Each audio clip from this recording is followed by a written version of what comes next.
de Conan Doyle, l'aventure de la crinière du lion. C'est un fait des plus singuliers qu'un problème plus abstru et insolite que tout ce qu'il m'ait été donné de rencontrer tout au long de ma carrière professionnelle m'ait été posé alors que je venais tout juste de prendre ma retraite et soit survenu, si je puis m'exprimer ainsi, juste sous mon nez.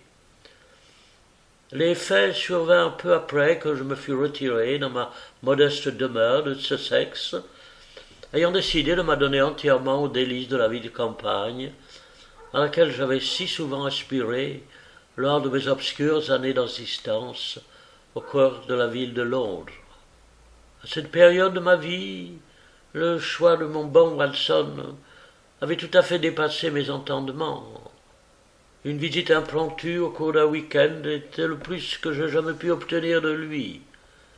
C'est d'ailleurs la raison pour laquelle il me faut me livrer par moi-même à l'écriture du présent compte-rendu. Ah, si Watson s'était alors trouvé avec moi, combien n'aurait-il pas décrit extraordinairement les faits et sublimé mon triomphe, après que j'ai eu raison de toutes les difficultés.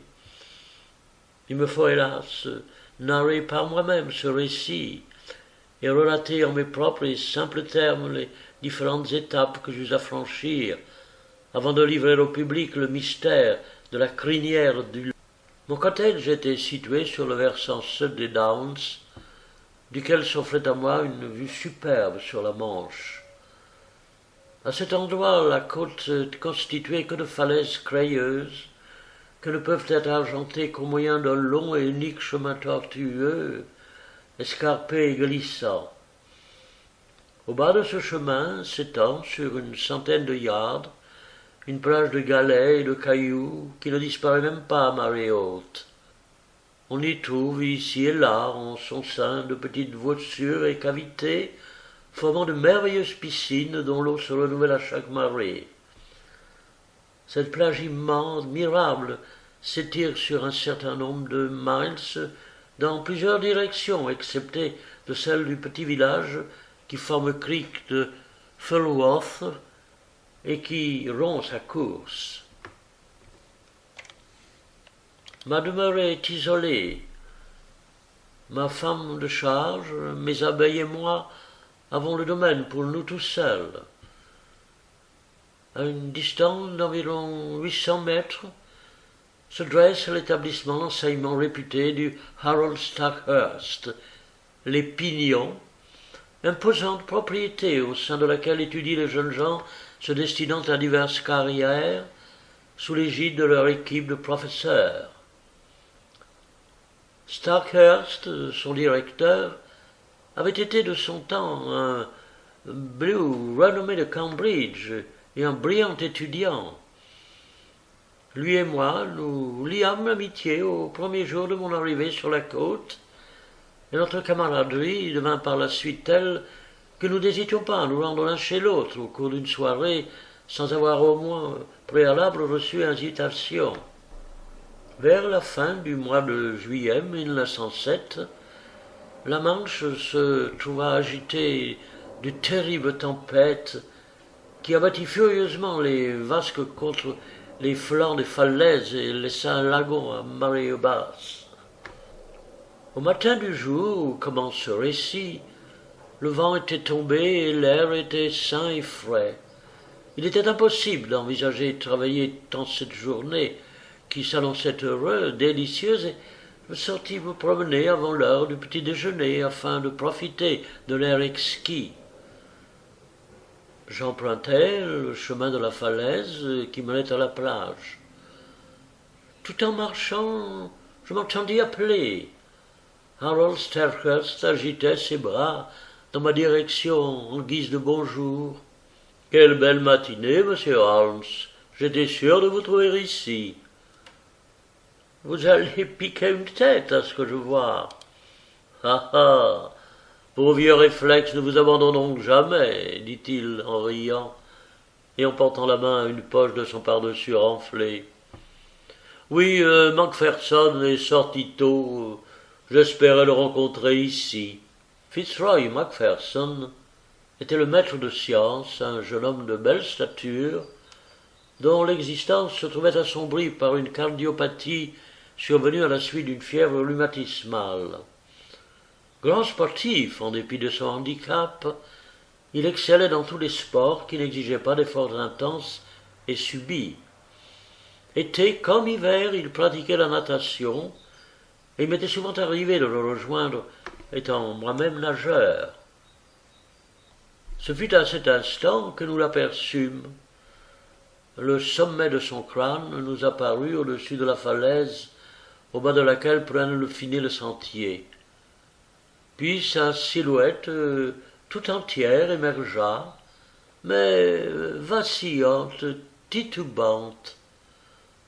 Un instant plus tard, nous le vîmes lever les bras au ciel en signe de détresse, dans un cri terrible, puis il s'effondra, face contre terre, sur le sol. Starkest et moi nous ruâmes dans sa direction. Une cinquantaine de mètres nous séparaient de lui, et le retournâmes sur le dos. Macpherson rendait son dernier soupir. Ses yeux révulsés et son teint excessivement blafard ne pouvaient avoir d'autre interprétation.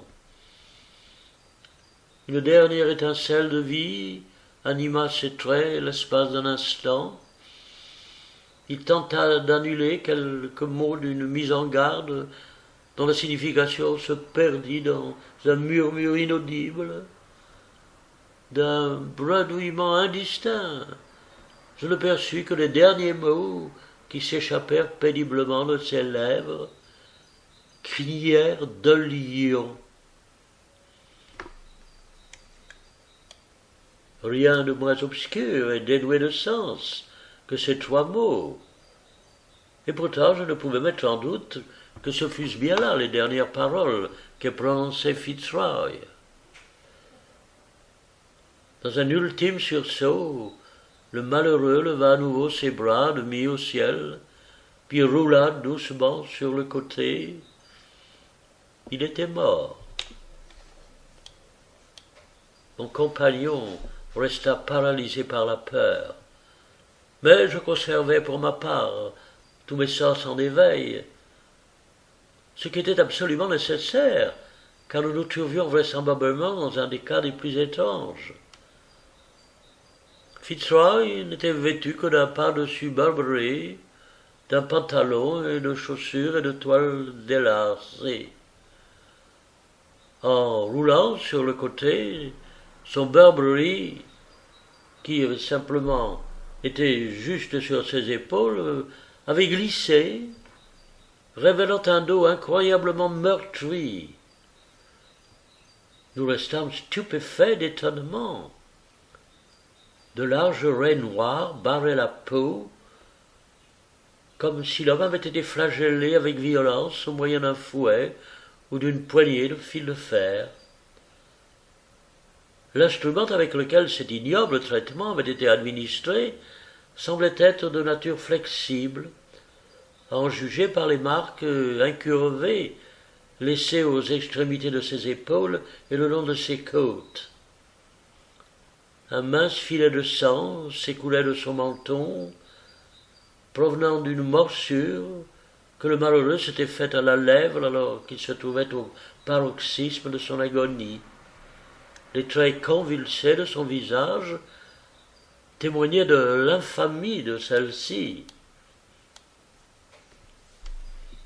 Je m'agenouillai près du corps, Stardust tenant toujours près de moi, quand une ombre apparut soudain au-dessus de nos têtes. Ian Murdoch, le professeur de mathématiques de l'établissement, nous avait rejoints. Grand, fin, à la mine sombre, d'un caractère si taciturne que nul ne pouvait prétendre avoir entretenu la moindre relation amicale avec lui, il semblait d'ordinaire évoluer dans un monde aussi abstrait que la matière qu'il tentait d'enseigner à ses élèves. Ses étudiants le croyaient un peu fou, et ils n'auraient sans doute pas hésité à le chahuter dans ses classes s'il ne s'était méfié du sang barbare qu'il supposait couler dans ses veines dans les veines de cet immense professeur aux yeux noirs et au teint bistré, d'un tempérament ordinairement sombre mais régulièrement ponctué de sautes d'humeur révélatrices d'une indéniable sauvagerie. Exaspéré un jour par les aboiements d'un chien appartenant à Macpherson, il s'était emparé de celui-ci et l'avait tout bonnement fait passer par la fenêtre. S'il n'avait été un si excellent professeur, Verdun aurait sans doute été remercié sur le champ par Starkust pour cet exploit. Tel était le caractère étrange de l'homme qui se tenait à présent derrière nous. Il semblait abasourdi par ce qu'il voyait, en dépit du fait que l'incident survenu jadis entre les deux hommes à propos du chien semblait indiquer que leur relation n'était pas empreinte de la plus grande sympathie. Le malheureux, y a-t-il quelque chose à faire? Vous trouviez-vous avec lui? Pouvez-vous nous dire ce qui lui est arrivé? Non, je me suis levé en retard ce matin. Je ne suis pas encore rendu à la plage, j'arrive tout droit des Pignons. Que puis-je faire pour me rendre utile? Bien, vous pouvez vous précipiter au commissariat de Falworth et les informer de ce drame. Il disparut rapidement sans ajouter un mot, et j'entrepris pour ma part de commencer à mener l'enquête qui s'imposait, pendant que Starkust, toujours aussi abasourdi, resterait auprès du corps. Ma première intention fut naturellement de me rendre sur la plage. Du haut du sentier, je la surplombais tout entière. Elle était absolument déserte, en dehors de deux ou trois silhouettes que l'on apercevait se mouvant en direction du village de Falworth. Rasséréné sur ce point, je me mis à descendre le sentier.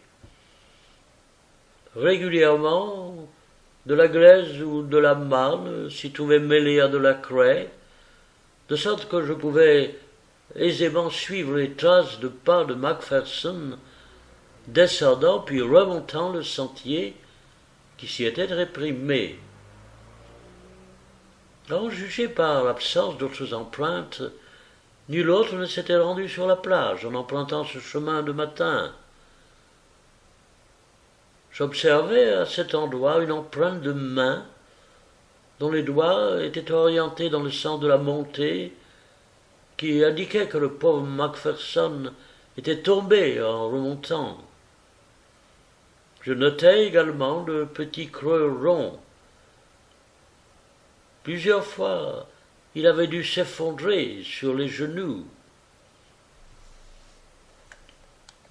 Au bas du sentier s'étendait l'imposant lagon laissé par la mer refoulée. Macpherson avait dû se dévêtir à cet endroit, car une serviette gisait encore sur un rocher. Elle était pliée et sèche, ce qui semblait indiquer que le malheureux ne s'était pas baigné. En arpentant les gelées, les galets, j'aperçus au milieu de petites plages de sable l'empreinte de ses sandales et de ses pieds déchaussés. Ce dernier point indiquait qu'il s'était disposé à se baigner, bien que la serviette pliée indiqua qu'il ne l'avait pas fait. Le problème apparaissait clairement défini. Il était plus étrange que tous ceux auxquels j'avais jusqu'alors été confronté. Macpherson n'avait pas dû passer plus d'un quart d'heure sur la plage. Starkust, l'ayant vu partir des Pignons, étant sorti également quelques instants plus tard, il ne pouvait y avoir aucun doute à cela. Macpherson s'était apprêté à se baigner et avait ôté ses vêtements, comme en attestait l'empreinte de ses pieds nus sur le sable. Puis il avait subitement repassé en hâte ses vêtements, sans même prendre le temps d'en enfiler ou d'en enlacer certains. Il s'en était retourné sans se baigner, ou tout du moins sans se sécher au moyen de la serviette qu'il avait pourtant apportée dans ce but. La raison de ce revirement ne pouvait résister qu'en la survenue de l'attaque. Certainement sauvage, brutale, à laquelle il avait succombé, à la suite d'une lente agonie au cours de laquelle il s'était mordu la lèvre au sang et ne lui avait laissé que suffisamment de force pour tenter de remonter le sentier et y mourir. Quel était l'auteur de cette infâme barbarie? Il y avait, il est vrai, au bas des falaises, quelques petites grottes et cavités qui auraient pu abriter quelques criminels, mais les rayons du soleil devaient les éclairer si vivement qu'il ne pouvait se présenter aucun refuge possible susceptible de servir de cache. Il y avait bien, il est vrai, ces silhouettes s'éloignant de la plage, mais elles semblaient bien trop lointaines pour avoir pu jouer un quelconque rôle dans un crime. Le lagon, d'une longueur imposante, s'étirait tout entier entre eux, et le rocher auprès duquel Macpherson s'était dévêtu. Et au large, 2 ou 3 bateaux de pêche se trouvaient à faible distance. Leurs occupants pouvaient aisément être identifiés et interrogés ultérieurement. Ainsi, plusieurs voies s'offraient-elles à l'enquête, sans qu'aucune semblât mener à un but décisif.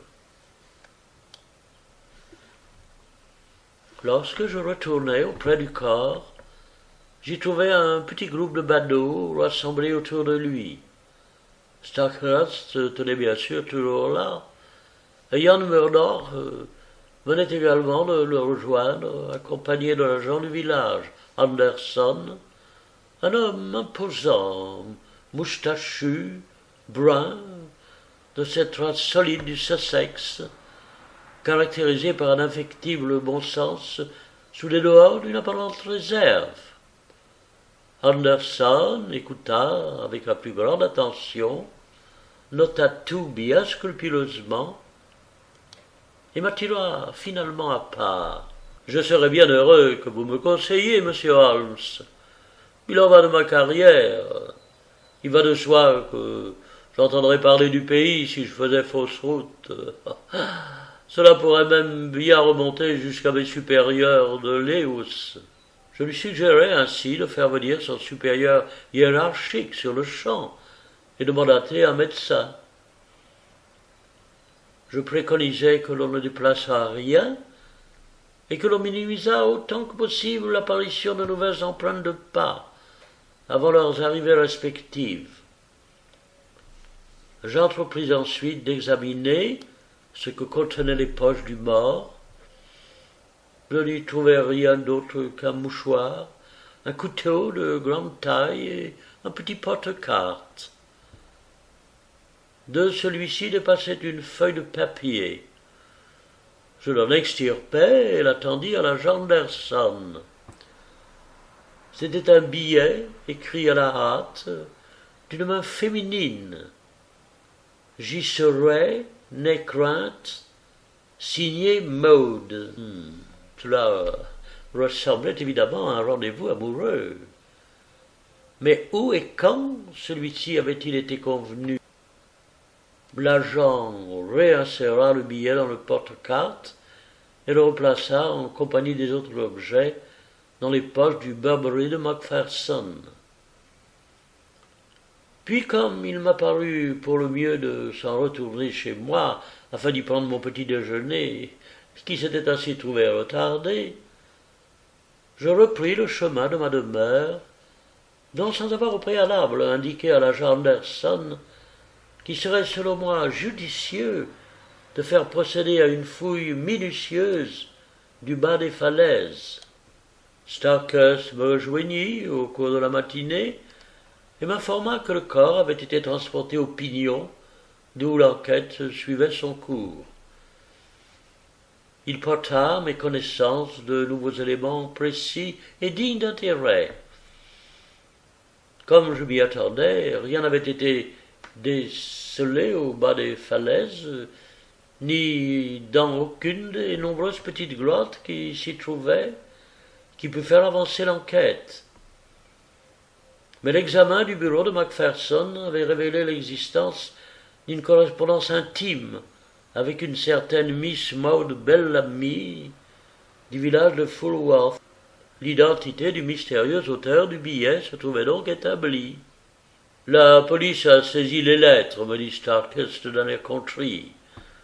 Je n'ai pas obtenu la permission de vous les amener, mais il ne fait aucun doute qu'elles révèlent bel et bien l'existence d'une relation amoureuse émanant de Macpherson.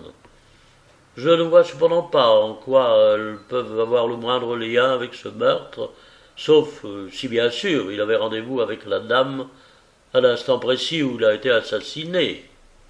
Peut-être, cependant, aurait-elle choisi de commettre son meurtre à un autre endroit que celui où la moitié des enseignants du collège avaient coutume de se baigner, remarquai-je.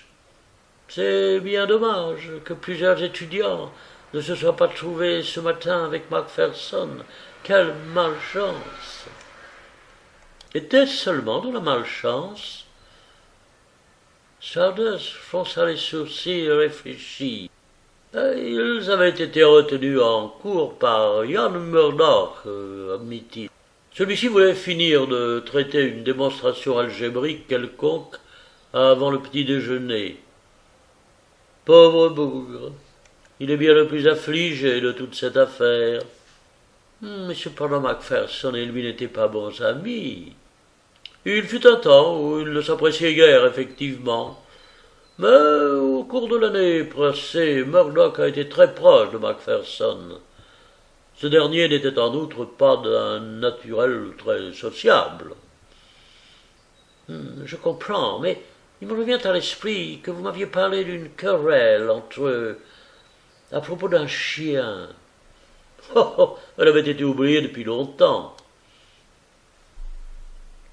Mais non sans effacer tout le sentiment, bien certainement.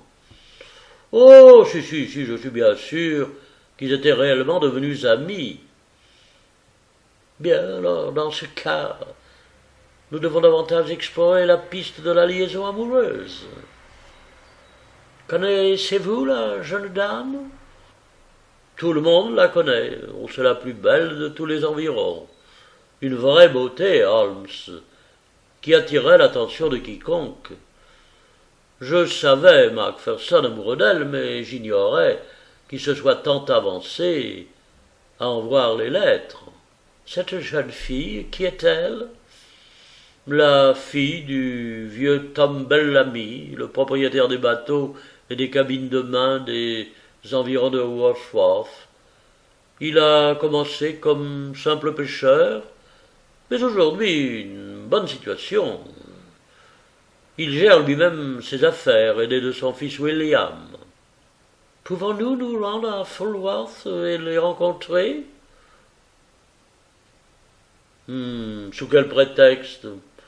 Oh, il sera aisé d'en trouver un. Après tout, ce pauvre bougre ne s'est pas ainsi lacéré le dos tout seul. Une autre main que la sienne tenait sans doute le fouet qui a causé ses blessures, si c'est bien d'un fouet dont il s'agit. Les suspects potentiels sont en nombre restreint dans ce lieu retiré. Procédons donc par élimination. Nous ne manquerons pas de découvrir le mobile qui nous mènera tout droit au criminel. Notre promenade parmi les downs parfumés de thym aurait pu être plaisante pour nous, si nos esprits n'avaient pas été occupés de cet horrible meurtre dont nous avions été les témoins involontaires. Le village de Firthworth se nichait au creux d'un demi-cercle délimité par la baie. À l'arrière de la partie la plus vétuste du hameau, s'alignaient quelques maisons plus modernes construites en pente, et c'était une d'elles qu'occupaient les Bellamy et vers laquelle se dirigea Starhurst. Voici The Haven, Du nom qu'ont eux-mêmes donné les Bel-Amis à leur demeure. C'est celle que l'on voit à la Tourelle et au toit d'Ardoise. Belle réussite en vérité pour un homme parti de rien, mais oh, regardez qui voilà. Le portail du jardin du Heaven venait de s'ouvrir pour laisser passage à un homme de grande taille, au visage long et anguleux. Il n'y avait pas à s'y méprendre, c'était Ian Murdoch, le professeur de mathématiques des Pignons. Quelques instants plus tard, nous le rencontrions sur la route. Tiens, lui lança Stardust en guise de salut. L'homme nous adressa un bref signe de tête ainsi qu'un regard en coin de ses yeux sombres, et nous aurait dépassé sans autre formalité si Starkus ne l'avait de nouveau interpellé. « Que faisiez-vous ici » demanda-t-il. Le visage de Murdoch s'empourpra. « Je suis votre subordonné, monsieur, dans l'enceinte de votre établissement, mais à l'extérieur, je ne suis pas tenu de vous rendre compte de mes moindres faits et gestes. » Si les nerfs de Starkus n'avaient été déjà mis à rude épreuve par les événements du matin, sans doute eût-il fait preuve d'une diplomatie plus étudiée dans sa réponse qu'il adressa à Murdoch. Dans les circonstances présentes, votre comportement est pure impertinence, monsieur. Votre curiosité me semble relever de la même appellation. Ce n'est pas la première fois que j'ai à déplorer votre insubordination, monsieur Murdoch. Mais ce sera la dernière. Vous allez avoir l'obligeance de penser dès à présent à vous chercher une autre place. C'est effectivement ce que j'avais l'intention de faire. J'ai perdu aujourd'hui la seule personne qui me rendait les Pignons fréquentables. Murdoch reprit sa route sous le regard furibond de Stardust. Cet homme n'est-il pas tout bonnement insupportable? Fulmina-t-il. L'élément qui interpella le plus au cours de cette scène fut la chance que me semblait avoir saisi M. Loring Murdoch de s'éloigner de la scène du crime qui venait de se produire. Une hypothèse vague, encore nébuleuse, se formait dans mon esprit. Peut-être notre visite au bel ami l'éclairerait d'un ray de lumière. Starkus reprit une contenance adéquate, et nous nous dirigeâmes ensemble vers la maison. M. Bellamy était un homme âgé d'une cinquantaine d'années, à la barbe rousse flamboyante. Il semblait de très mauvaise humeur, car le rougeur de son teint approchait celle de mes cheveux. « Non, monsieur, je ne veux pas en entendre davantage. Mon fils ici présent, il désigna un vigoureux jeune homme au visage sombre, retiré dans un coin de la pièce, était l'un des deux hommes honnêtes avec moi-même que Macpherson mettait en courtisan Maud. Non, monsieur, le mot mariage n'a jamais que je sache été prononcé, et pourtant il y avait des lettres, des rendez-vous et encore bien d'autres choses que ni mon fils ni moi n'approuvions. Privé de sa mère, nous restions les seuls protecteurs de Maud. Nous sommes déterminés. » Ces derniers mots furent interrompus par l'apparition soudaine de la jeune fille en personne. Il n'aurait pas été exagéré de dire qu'elle aurait charmé n'importe quel public dans le monde. Qui aurait pu imaginer fleurs si délicates poussées sur tel sol et au milieu de semblable atmosphère? Les jolies femmes n'ont que rarement exercé sur moi leur pouvoir de séduction, mais mon cerveau a toujours commandé mon cœur. Je ne pouvais contempler ce visage aux traits et aux coloris harmonieux sans m'émouvoir moi-même, à l'image de tout homme qui aurait croisé son chemin. La jeune fille se tenait sur le seuil, ses grands yeux fixant d'un regard intense Harold Stockhurst. Je sais déjà que Fritzoy est mort, dit-elle. Ne craignez pas de me choquer en m'apprenant les circonstances de son décès. Quelqu'un d'autre les a déjà précédés dans cette tâche, interrompit son père.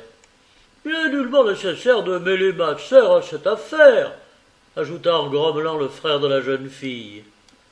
Maud se retourna avec fureur. Cela me regarde, William. Je te prie de me laisser me mêler de cette affaire comme je l'entends. C'est un meurtre dont il s'agit.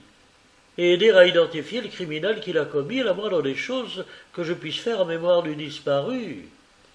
Elle écouta avec attention le court récit que lui fit mon compagnon des événements. Sa concentration attestait de la force morale qu'elle possédait en plus de sa grande beauté. Maud Bellamy incarnera toujours dans mon esprit l'image de la plus accomplie des jeunes filles qu'il m'a été donné de rencontrer. Elle semblait déjà me connaître, du moins de nom, car elle se tourna ensuite vers moi et s'adressa à moi en ces termes. Portez les criminels devant la justice, monsieur Holmes. Soyez assuré de mon aide, qui que de ce misérable puisse être. Il me sembla qu'elle jetait un bref regard de défiance à ses pères et frères. Je vous remercie, dis-je. J'ai eu l'instinct féminin, en l'instinct féminin la plus grande confiance. Vous avez employé le mot criminel au pluriel. Vous pensez donc que les auteurs du meurtre peuvent être plusieurs? Je connaissais suffisamment M. Macpherson pour savoir que c'était un homme brave, fort et courageux. Je doute qu'un seul homme ait pu lui affliger un tel traitement. Pourrais-je vous dire un mot en privé? Je t'ai déjà dit Maud, ne pas te mêler de cette affaire, lui ordonna son père. Elle me jeta un regard d'impuissance. Que faire, monsieur Holmes? Puisque tout le monde ici présent est déjà au courant des détails du meurtre, je suppose que je puis vous en entretenir ici, devant vos pères et frères, dis-je. J'aurais bien sûr préféré vous demander certaines explications en privé, mais puisque votre père ne semble pas disposé à m'accorder cet entretien, il devra prendre part aux délibérations.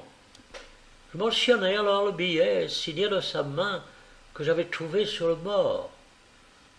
Il sera très certainement porté à l'enquête. Puis-je vous demander de me l'expliquer d'aussi loin que vous le pouvez? Je ne vois aucune raison d'en faire mystère, répondit-elle. Nous étions fiancés et devions nous marier. Si nous gardions le secret de cet engagement, ce n'était qu'à cause de l'oncle de Fitzroy, qui, âgé et sur le point de mourir, n'aurait cependant pas hésité à le déshériter si son neveu avait choisi de se marier sans son consentement préalable. Il n'avait aucune autre raison à ce secret. « Tu aurais pu nous le dire, » grommela M. Bellamy. « Je l'aurais fait, père, si jamais vous aviez, par le passé, manifesté une quelconque sympathie à l'égard de Fitzroy. Je n'étais pas disposé à autoriser ma fille à se marier ainsi avec un étranger au village. Ce sont vos préjugés à son égard qui sont la cause de nos secrets. Quant à ce rendez-vous... » Et elle porta la main à une poche de sa robe et en sortit un billet dans une enveloppe qu'elle me tendit. Il intervenait en réponse à celui-ci. « Ma chérie, au même endroit sur la plage, juste après le coucher du soleil, mardi. Je ne pourrais m'échapper qu'à ce moment. Signé F. M. C'est aujourd'hui mardi, et je comptais alors le retrouver ce soir. » Je retournai l'enveloppe. « Cette lettre ne vous a pas été adressée par la poste. Qui vous l'a apportée? Je préférerais ne pas avoir à répondre à cette question. Cela n'a vraiment rien à voir avec le meurtre. Mais pour tout autre, je suis parfaitement disposé à vous répondre. » Elle tint parole, mais rien de ce qu'elle put nous dire ne me permit de préciser les circonstances du meurtre. Elle n'avait pas la moindre raison de penser que son fiancé eût des ennemis connus. Elle admit qu'elle avait pour sa part plusieurs soupirants. Puis-je me permettre de vous demander si M. John Murdoch est l'un d'entre eux? Elle rougit et sembla soudain confuse. Il fut un temps, je pense, que cela fut le cas, mais ses sentiments semblèrent s'évanouir soudainement, aussitôt après qu'il eut appris la relation qui me liait à Fitzroy. La silhouette qui se dessinait peu à peu dans mon esprit sembla soudain émerger de l'ombre. Il me sembla indispensable de nous livrer à une enquête sur le passé de John Murdoch. Ses appartements devaient être fouillés. Le concours de Starkhurst me serait sans doute acquis, car je pressentais que les mêmes soupçons s'étaient formés dans son esprit. Nous mîmes un terme à notre visite au Haven avec l'espoir que nous touchions enfin à notre but. Une semaine entière s'écoula, pourtant sans que notre enquête connaisse la plus petite avancée significative et sans que la plus insignifiante petite preuve eût pu être apportée à celle-ci. Starkhurst avait mené une enquête discrète sur son professeur de mathématiques et la chambre de John Murdoch avait fait l'objet d'un premier examen sans résultat. J'avais, pour ma part, l'impression que nous étions rendus à nouveau à notre point de départ, tant sur le plan matériel des preuves dont nous disposions, que sur celui des hypothèses qui se présentaient à nous, et ce, sans le moindre espoir de résolution imminente de notre enquête à l'horizon. Le lecteur ne pourra se remémorer aucune autre affaire parmi celles qui ont été déjà portées à sa connaissance, qui ne lui ait donné l'impression que mes capacités de déduction avaient atteint leur limite extrême. Mes efforts d'imagination eux-mêmes ne pouvaient parvenir à faire entrevoir l'espoir d'une explication à cette mystérieuse tragédie. C'est alors que survint l'événement du chien. Ce fut ma vieille servante, par ce don rare et immatériel qu'a la population villageoise de se tenir constamment au fait des événements des alentours, qui en fut la première informée. Un bien triste événement qui est arrivé au chien de M. Macpherson, M. Holmes, me dit-elle un soir.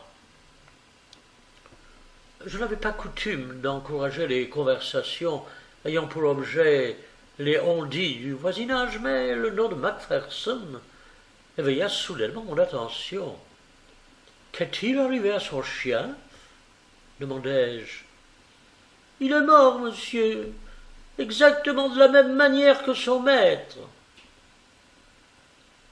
Qui vous a informé de cela ?»« Oh, bien, tout le monde ne parle que de cela. Il a commencé par ne plus rien manger pendant toute une semaine. Et puis alors il y a eu 1 heure ou 2, les jeunes gens des Pignons l'ont trouvé mort sur la plage, à l'endroit même où son maître avait connu son sort funeste, monsieur. À l'endroit même. Ces mots résonnaient dans mon esprit. Une vague intuition me disait que là était sans doute la clé de ce mystère.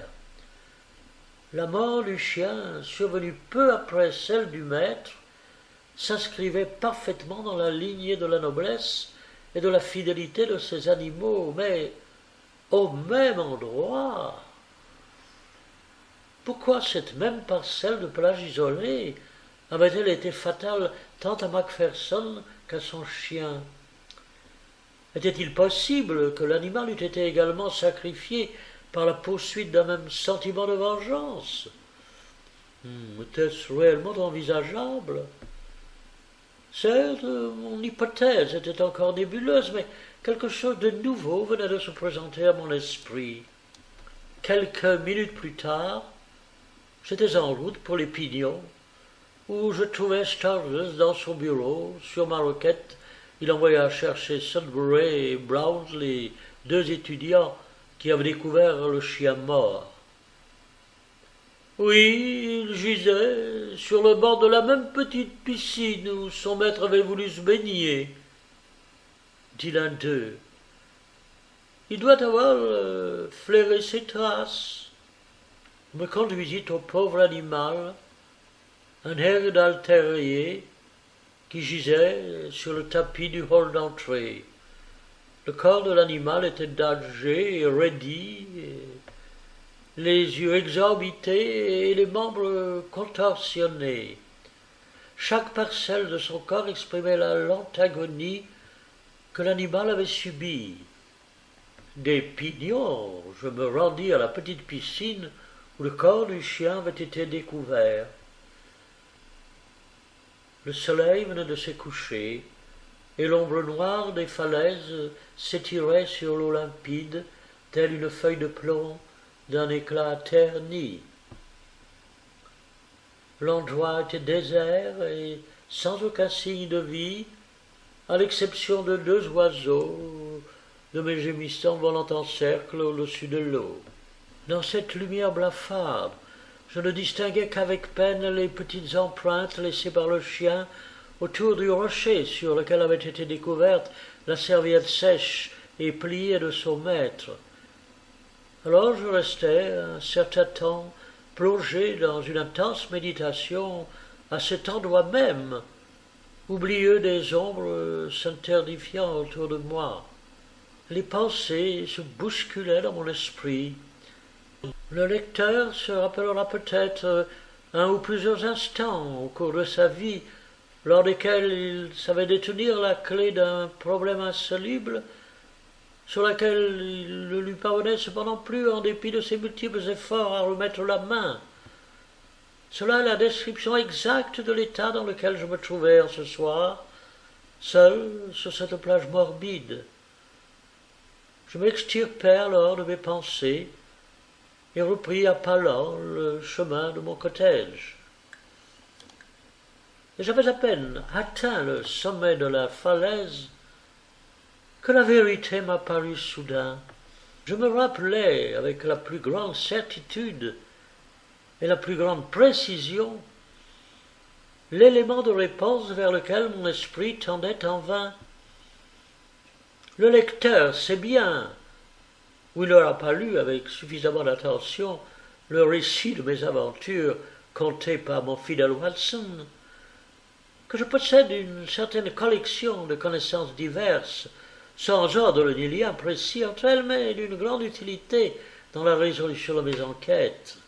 Mon esprit évoque une pièce encombrée de paquets de toutes sortes, dans lesquels on trouverait rapidement ce dont on a besoin si l'on pouvait cependant se remémorer à l'instant avec exactitude l'emplacement du paquet le contenant.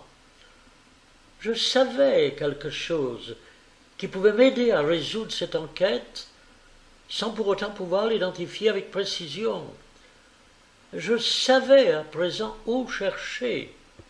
C'était monstrueux, horrible, et cependant c'était une possibilité, je devais explorer cette piste. Il y a dans ma demeure une vaste mansarde pleine de livres. J'y montais et j'y restais 1 heure durant. Au bout de ce temps, je tenais entre mes mains un petit volume à la couverture brune et aux lettres d'argent. Je tournais fébrilement les pages jusqu'au chapitre dans lequel je croyais pouvoir trouver ce que je cherchais. Oui, cette hypothèse était certes osée, invraisemblable, et pourtant je ne pouvais en détacher mon esprit avant de l'avoir éprouvée.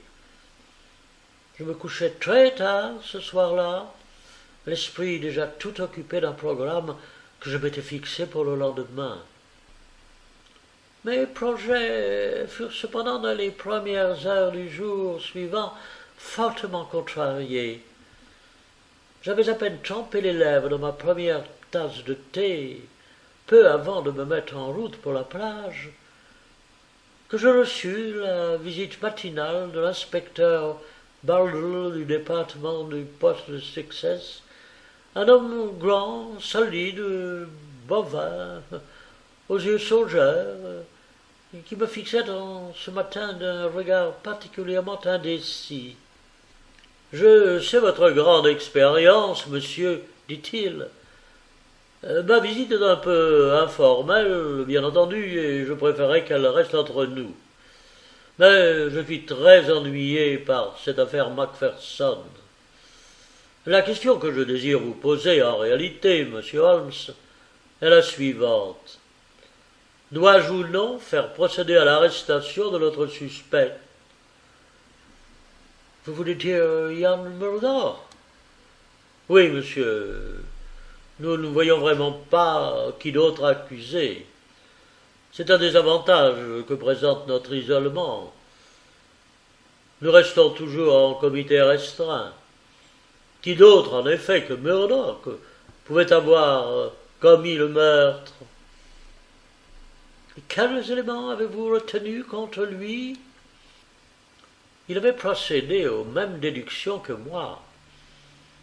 Le caractère peu affable de Murdoch et l'aura de mystère qui se dégageait de toute sa personne, ses sautes d'humeur récurrentes, illustrées lors de l'incident du chien passé par la fenêtre, son ancienne discorde passée avec Macpherson et sa possible attirance pour Miss Bellamy, il argumentait à l'aide de l'ensemble de ces éléments, dont aucun n'était nouveau et ne pouvait conduire à établir la culpabilité de Murdoch. L'inspecteur Bardell m'informa cependant que Ian Murdoch était en train de préparer activement son départ. De quoi aurais-je l'air en le laissant filer alors que toutes les apparences sont contre lui? Le robuste et flegmatique inspecteur me semblait réellement perplexe.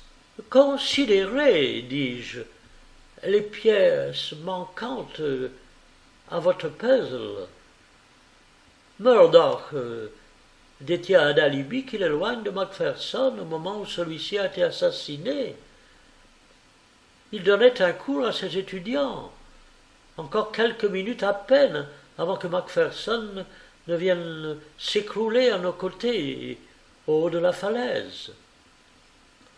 Gardez également à l'esprit qu'il n'aurait sans doute pas pu tout seul infliger un tel traitement à un homme d'une force au moins égale, si ce n'est supérieure à la sienne.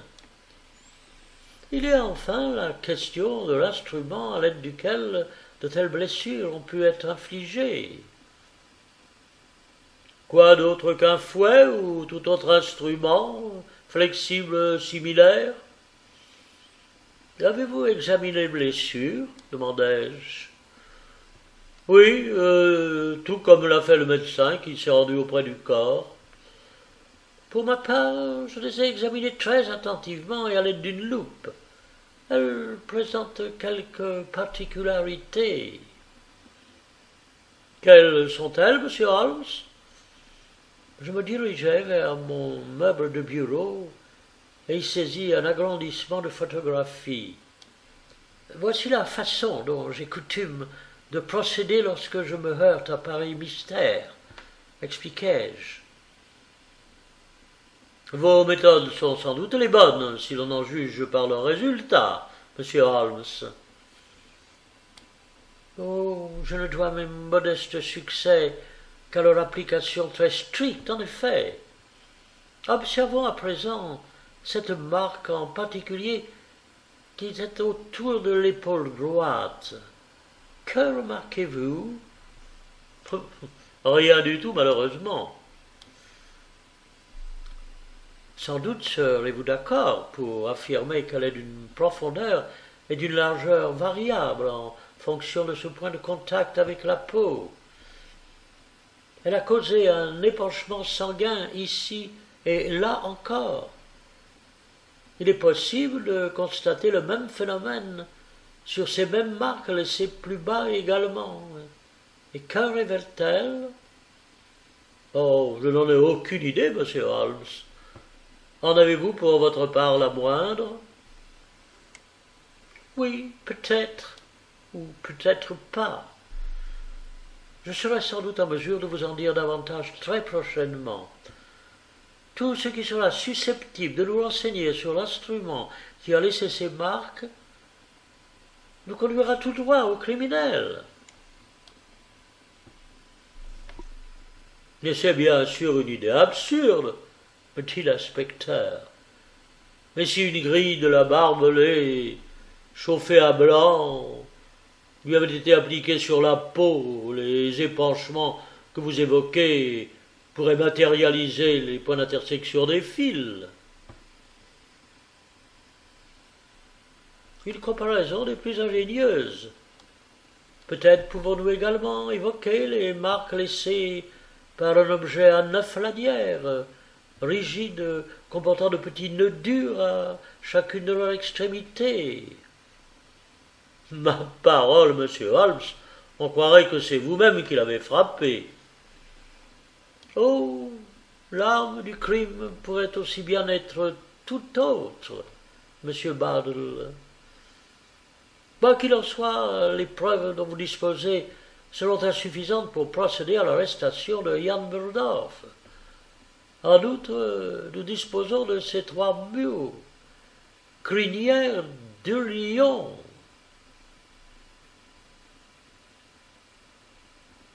À ce propos, je me suis également demandé si c'était bien lion que nous avions entendu et non pas Yann. Oui, je me suis également posé la même question, mais je suis certain que c'est bien lion que Macpherson a tenté de nous dire, bien qu'avec les plus grandes difficultés. Et avez-vous la moindre autre piste, monsieur Holmes? Peut-être bien, mais je préférerais ne pas l'évoquer avant d'être davantage certain qu'elle puisse nous mener quelque part. Et quand pensez-vous être en mesure de le faire? Dans 1 heure, tout au plus. L'inspecteur se frotta le menton et me considéra d'un air dubitatif. J'aimerais avoir le pouvoir de lire dans vos pensées, monsieur Holmes. Votre piste nous mène-t-elle à des bateaux pêcheurs aperçus au large du matin du crime? Oh non, non, ils étaient bien trop loin déjà lorsque nous sommes descendus. Alors, c'est donc un bel ami et à son fils qu'elle vous mène. Il ne semblait pas particulièrement voir d'un bon œil la relation qu'entretenait Macpherson avec la jeune fille. Ne pourrait-il pas avoir tout bonnement voulu le mettre en garde? Non, non, vous ne parviendrez pas à m'en faire dire davantage avant que je n'y sois moi-même disposé, dis-je dans un sourire. À présent, inspecteur, nous avons du travail chacun de notre côté. Peut-être que si vous voulez me rejoindre à nouveau, ici vers midi...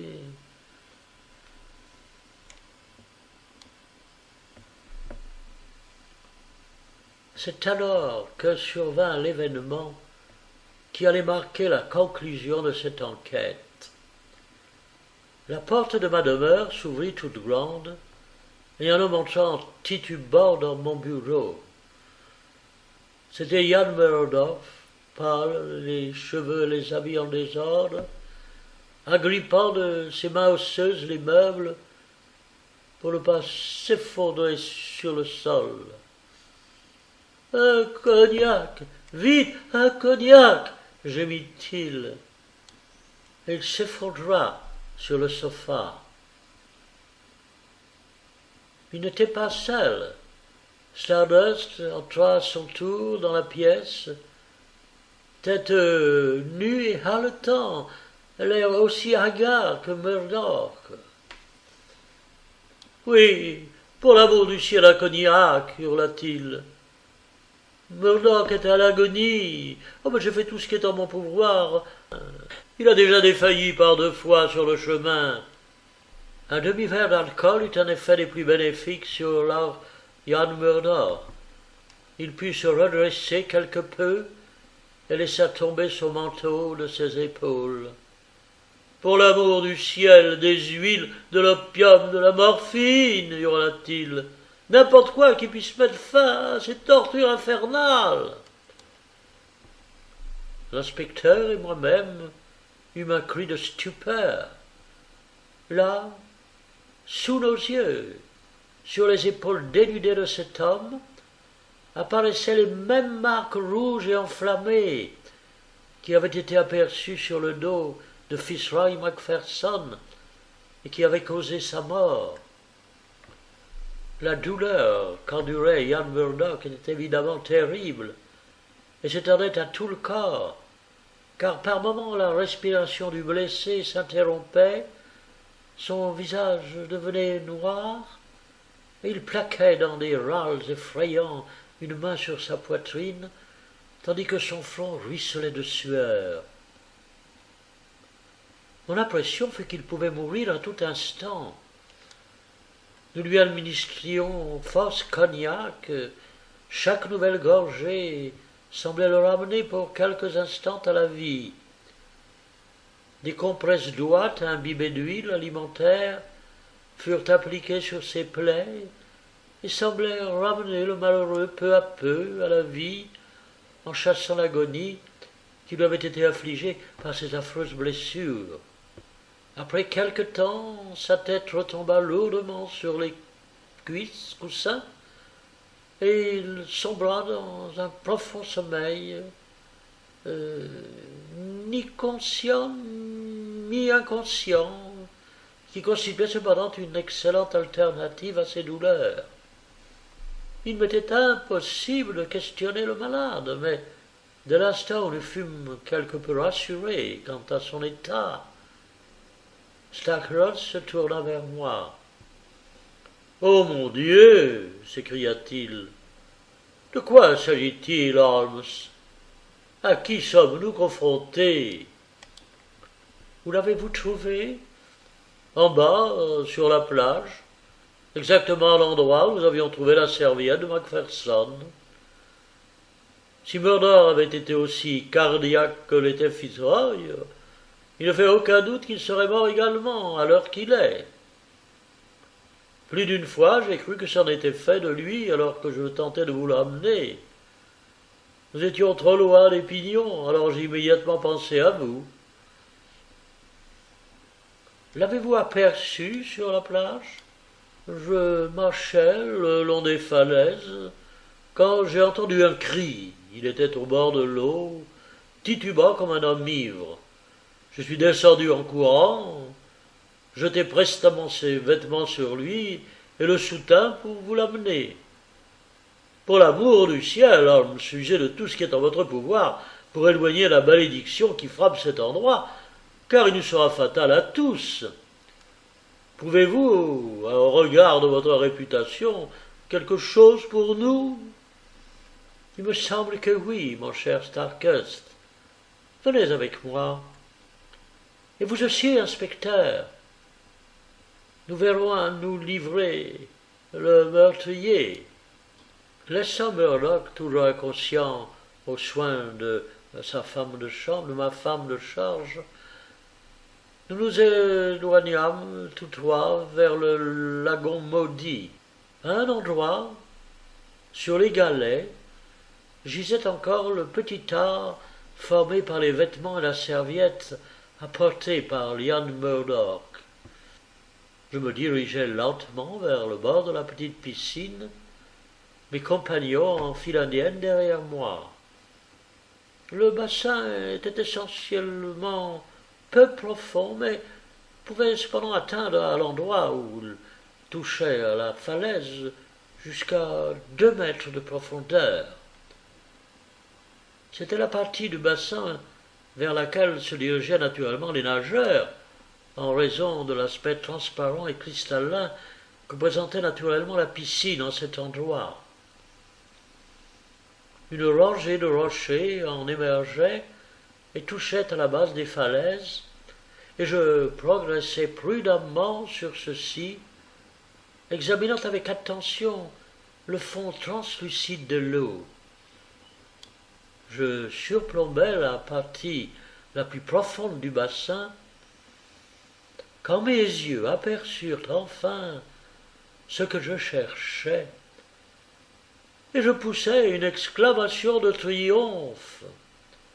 « Une cyanée » m'écriai-je, « Cyanea capillata, ou encore appelée crinière de lion. » L'animal étrange que je désignais ressemblait effectivement à un enchevêtrement de poils revêches qui aurait été arraché à la crinière d'un lion.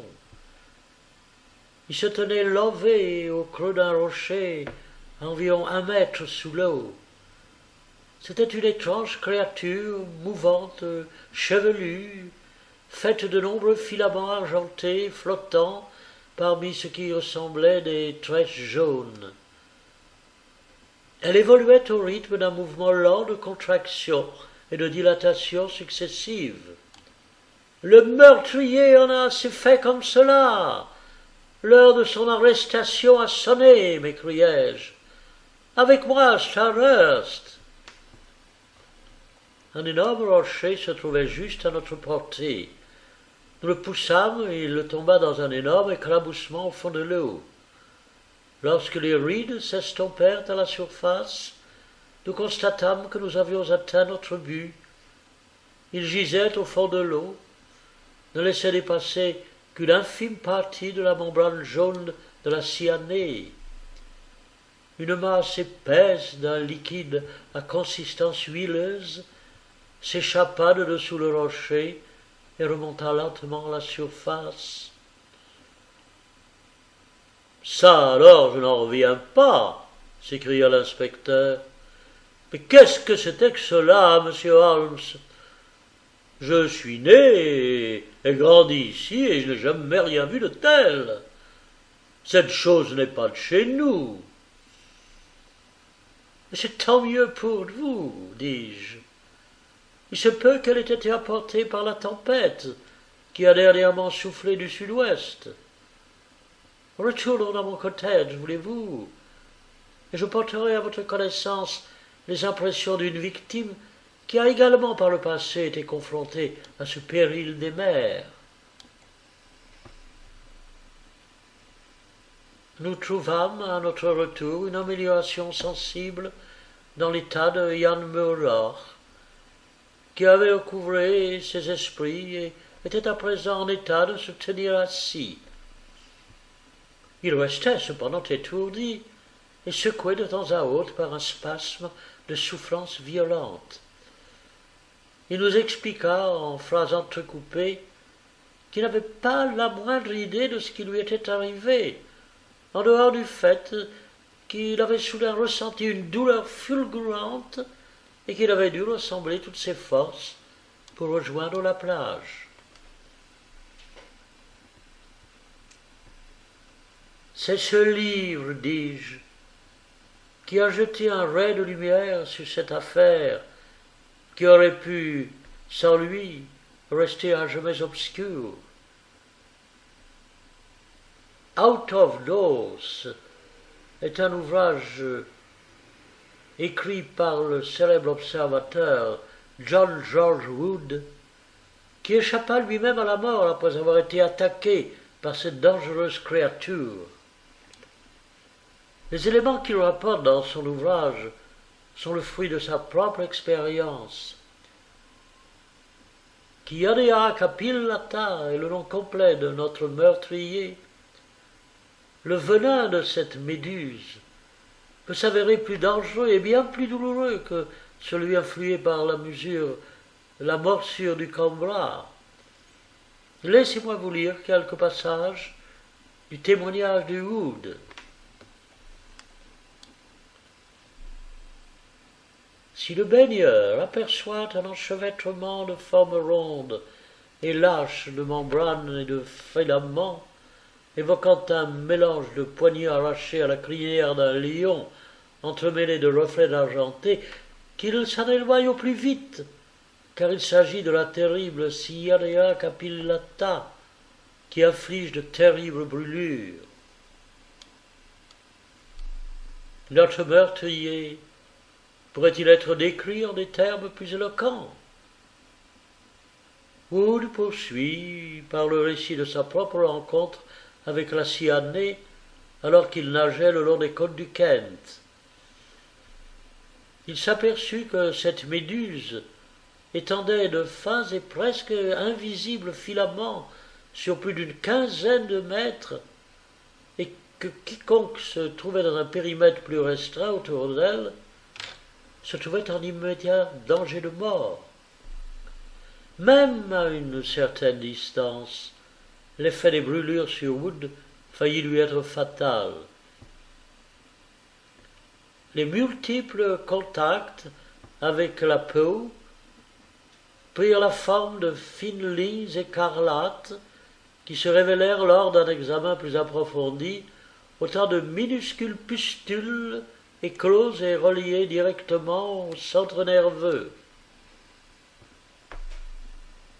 La douleur locale, poursuit Wood, n'est que l'aspect le moins pénible de toute la souffrance endurée. La poitrine est secouée de spasmes d'une intensité semblable à celle de nausées par des balles que cause la défaillance de la victime. Le pouls s'arrête soudain pour reprendre ensuite le temps de 6 ou 7 battements, si violents que ce cœur tremble de voir bondir de la poitrine. Wood se trouva bien proche de la mort, alors qu'il ne fut exposé à cette créature qu'en plein océan et non dans les eaux calmes d'un bassin. Il se décrit comme méconnaissable après avoir subi l'attaque, tout blafard, flétri, ridé, comme lui est apparu son visage. Il se précipita sur une bouteille de cognac qu'il but, et c'est d'ailleurs ce qui semble lui avoir sauvé la vie. Je vous confie l'ouvrage, inspecteur. Je ne doute pas que vous y trouverez tous les éléments de réponse nécessaires à l'élucidation des circonstances de la mort du malheureux Macpherson.